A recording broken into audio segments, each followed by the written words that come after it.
A couple of days ago, I talked about this situation in New College of Sarasota, Florida. I talked about how they got rid of all of these books from the gender and diversity studies, basically anything these right wingers, these Christo fascists are considering woke. They got rid of those books. Well, this situation, this story went viral. And it led to this article from a couple of days ago. New College of Florida library dean placed on administrative leave after book disposal. They weren't tripping before everything started going viral. That's why they had to make somebody the scapegoat, I'm sure. Shannon Hossinger, New College of Florida's dean of the library, has been placed on administrative leave. A college spokesperson confirmed Monday. Her departure comes following increased attention to the college's libraries after hundreds of books could be seen overflowing from the dumpster behind the James Bancroft Cook Library Thursday afternoon.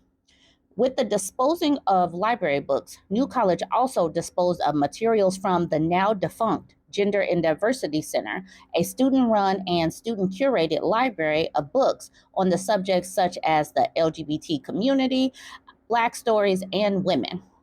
These books lived across the campus at the Hamilton Center, a student life and dining building. Details of Hossinger's departure, including reason and length, were unclear as of Monday afternoon. She had been with New College since February of this year, according to her LinkedIn profile. They basically scapegoated this woman. New College of Florida spokesperson Nathan March said Hossinger's leave was taken after discovering that the library did not follow all of the state administrative requirements while conducting the routine disposition of the materials. It's unclear what the specific state requirements were not met, but New College's original statement from Thursday referenced Florida Statute 273 as reason it could not donate books instead of throwing them away. However, FS 273 states the college could donate or sell surplus books. Videos and images from Thursday's afternoon's book disposal have circulated the internet and garnered millions of impressions, causing national outlets such as Axios and ABC News to write stories. In a statement sent Monday afternoon to the college's students, faculty, and staff, New College President Richard Corcoran acknowledged the public's frustration and concern surrounding the book disposal situation and criticized the media reporting on it. Unfortunately, much of the coverage has been sensationalized, catering to narratives of our critics, Corcoran wrote. While the optics of seeing thousands of books in a dumpster are far from ideal, it is important to understand that the disposition of materials is a necessary process in libraries and ensures that our collection remains relevant and up to date and in good condition for our community's use. That man is full of it and he knows it. He's just trying to clean things up, just like they tried to clean up, clean out wokeness.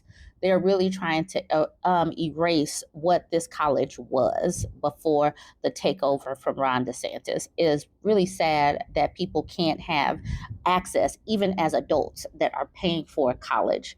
This is crazy, but this is the situation. This is what's going on in these red states, and they want to bring it to us on a larger scale with their Project 2025, and I will keep hammering these stories. Join the conversation. Let me know what you think. Don't forget to like, comment, and share.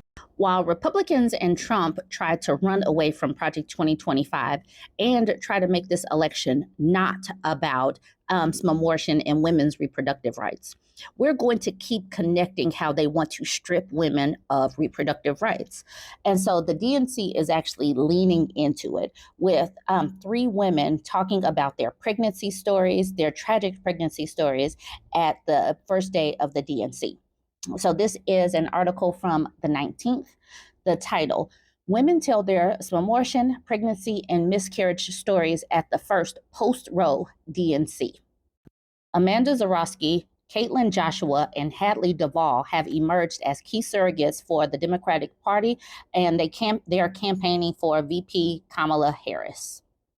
All three speakers have emerged as key surrogates for the Democratic Party, campaigning in support of VP Kamala Harris. Zarowski's husband, Josh, who has also campaigned for Harris, spoke alongside her. Zorowski, who rose to prominence after suing the state of Texas over its Smbortion ban, was a guest at President Joe Biden's February 2023 State of the Union address. She also shared her experience in an April ad on behalf of what was then the campaign to re-elect Biden. Joshua of Louisiana has been a regular presence at Harris campaign events and appeared in the June ad for the Democratic presidential campaign. Duval, a Kentucky resident, appeared in a campaign spot for Governor Andy Beshear last year and in a July ad backing Biden. A second Trump term would rip away even more of our rights, passing a national ban, letting states monitor pregnancies and prosecute doctors, restricting birth control and fertility treatments. Zorowski said on Monday night, "We cannot let that happen. We need to vote as if our lives depend on it, because they do." Zorowski, who spoke on Monday alongside her husband, was one of the first women to sue a state over its ban since 1973, the year that Roe v. Wade was decided. An Austin resident, she became pregnant in 2022 after months of fertility treatments. But when she was 18 weeks pregnant, her water broke prematurely and her pregnancy was no longer viable. By that point, just a few months after the Supreme Court had overturned Roe, Texas had banned it almost entirely. The state's only exception is if the procedure is necessary to save the patient's life. And in Texas, you have to be almost on death's door to get the procedure. That's the reason why I'm going to keep highlighting it, and I'm going to keep cutting into articles to emphasize they want you to almost be dying. So this language, it says language doctors have repeatedly said is impossibly vague and hard to put into practice. Violating the state's ban is a felony, which has made doctors nervous about providing Smbortions until a patient is near death. Although Smbortion is the standard treatment in a situation like hers, Zorowski had to wait 3 days before she could receive one and could only get care after she developed sepsis, a life-threatening infection, because lawmakers should not be making medical laws.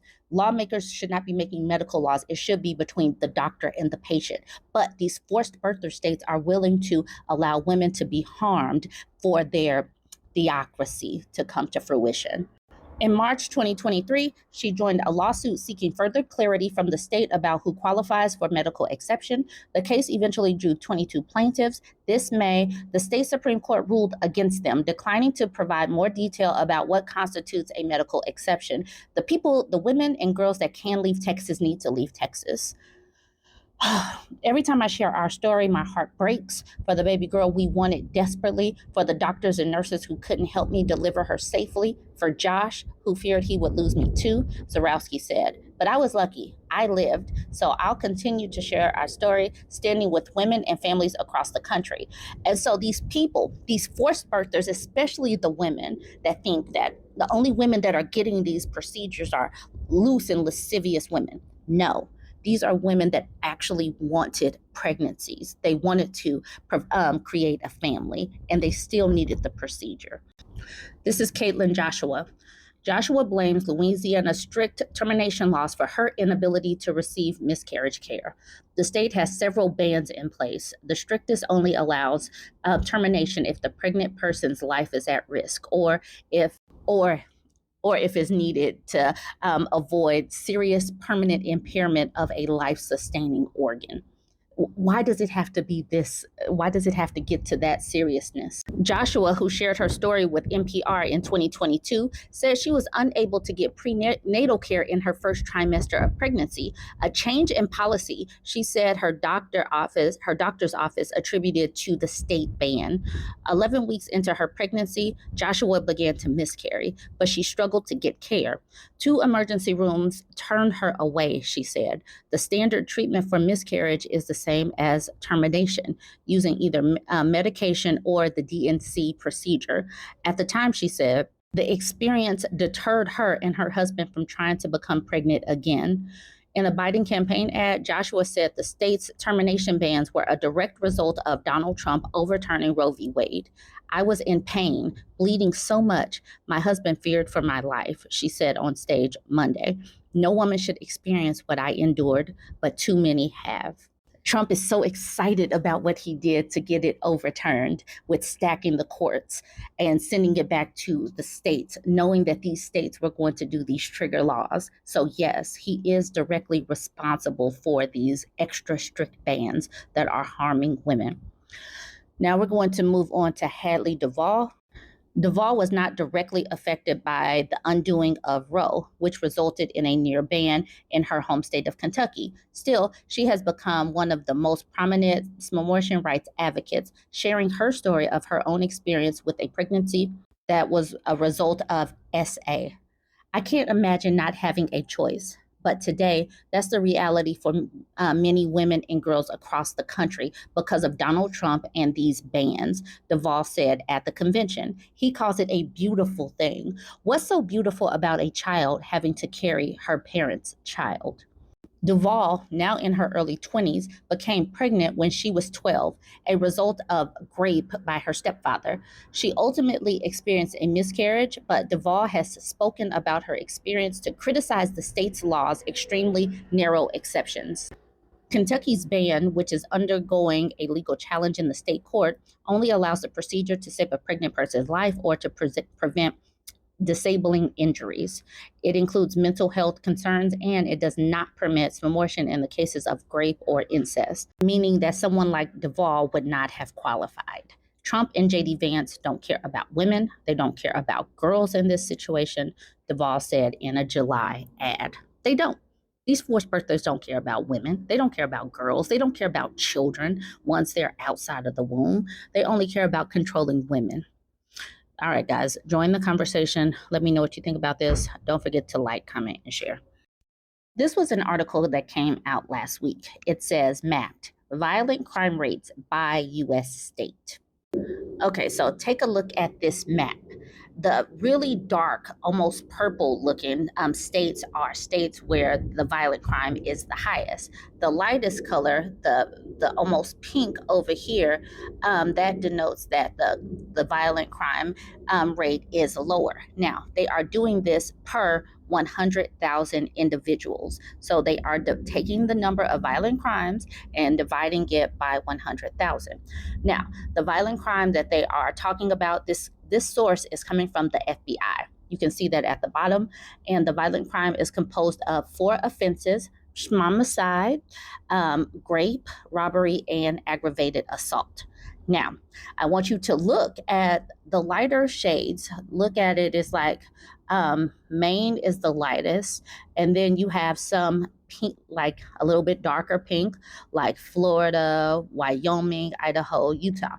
Then you got, some of these other states coming in just a little bit darker, like Illinois, Iowa, Minnesota, North Dakota, Nebraska, and Mississippi. Now, I know that people would think, shouldn't Illinois be darker because of Chicago? But no, they are doing it by 100,000. So then you start looking at the really deep colors: Louisiana, Arkansas, Tennessee, New Mexico, Alaska. Those are the really deep purple states that have a higher violent crime rate per 100,000. And I'm just pointing this out because I know that many of these blue states get a bad rap and Republicans want to hang violence on the Democrats. But I'm just putting it out there, so much so that I even put a map of where folks are leaning as far as politics, as far as these states, where you can see for yourself where the red states are and the blue states. And you can kind of look this up yourself if you want to. These are from the most recent elections. Some of these states are trending purple or are trending away from where they were before. That's why you see the lighter blue or the pink or the purple. Okay, for the article, it's a short article. Like I said, you can look this up. In 2022, there were about 1.2 million violent crimes reported to the FBI. Violent crimes are composed of homicide, rape, robbery, and aggravated assault. The national violent crime rate has seen a gradual decrease over the last couple of years. In 2020, it's set at 398 incidents per 100,000 people. As of 2022, the nationwide number sits at 381 incidents per 100,000 people. This map visualizes the rate of violent crime per 100,000 individuals by U.S. state in 2022 with figures from the FBI. The data is current as of October 2023. The FBI National Crime Stats for 2022 are based on data received from 16,100 of 18,930 participating law enforcement agencies in the country that year. So these are the top areas for homicides. It says DC reported the highest violent crime rate in 2022 at 812 incidents per 100,000. The district also saw the highest homicide rate in the country at 29 homicides per 100,000.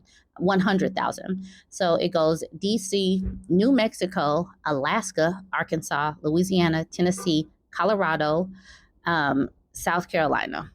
Some experts attribute the rise in violent crime to DC's lack of statehood and its complex network of overlapping law enforcement agencies, such as the Metropolitan Police, FBI, U.S. Park Police, and Capitol Police, which makes coordination and communication challenging. In second-ranked New Mexico, violent crime has seen a steady rise in the past 10 years, with around 11,660 incidents in 2020 to over 16,000 in 2022. According to data from the CDC from 2012 to 2022, there was an 84% increase in firearm-related death rate in that state. So that is where we stand right now. I figure data, numbers, and graphs. Some people actually like to see things visualized that way. So jump in the comments. Let me know what you think. Don't forget to like, comment, and share.